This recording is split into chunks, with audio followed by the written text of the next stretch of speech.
এদিকে বর্ষা আসতে না আসতেই নোয়াখালীর জেলা শহরের অলিগলিতে জলাবদ্ধতা দেখা দিচ্ছে।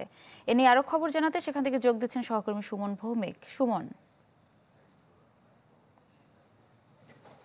ইপসিতা আসলে নোয়াখালীর মানুষ কিন্তু গত বছরে ভয়াবহ বন্যার কবলে পড়েছিল, যেটি স্থায়ী ছিল, অর্থাৎ জলাবদ্ধতা স্থায়ী ছিল প্রায় ৩ মাসেরও বেশি সময় ধরে, যেটির আরেকটা দেখা যাচ্ছে এবছরও হতে পারে। এর কারণ হচ্ছে এবছরও জুনের দিকেই কিন্তু যখন বৃষ্টি হয় ২-৩ ধাপে, সেই বৃষ্টিতে কিন্তু নোয়াখালী জেলা শহর মাইজদির বিভিন্ন জায়গায় একেবারে যেসব পাড়া মহল্লা রয়েছে সবগুলোতে কিন্তু জলাবদ্ধতা দেখা দিয়েছিল।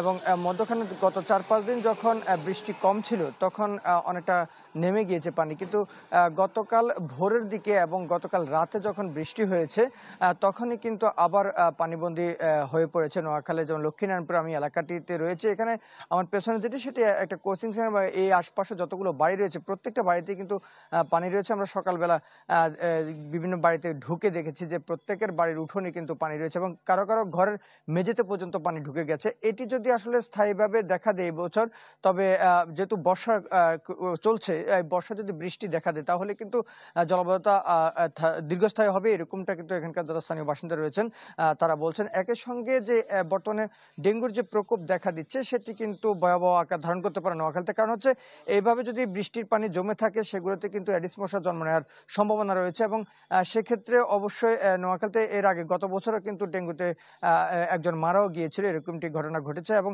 নোয়াখালী যদি এভাবে পানি বন্দী হয়ে পড়ে বা বিভিন্ন জায়গায় যদি পানি এভাবে জমে থাকে তাহলে সেখানে ডেঙ্গুর প্রভাব দেখা দিতে পারে। একই সঙ্গে যেহেতু গবেষণা বলা হচ্ছিল যে উপকূলীয় অঞ্চলে যেসব নোনা পানিতে এডিস মশার জন্ম হচ্ছে, সেক্ষেত্রে এটি আসলে শঙ্কা থেকে যে নোয়াখালীতে গত বছরের মতো যদি এবার জলাবদ্ধতা বাড়ে বা দীর্ঘস্থায়ী হয় সেক্ষেত্রে একদিকে জলাবদ্ধতা দেখা দিবে, অপরদিকে হচ্ছে ডেঙ্গুর প্রকোপ বাড়তে পারে। ইস্পিতা, ধন্যবাদ আপনাকে।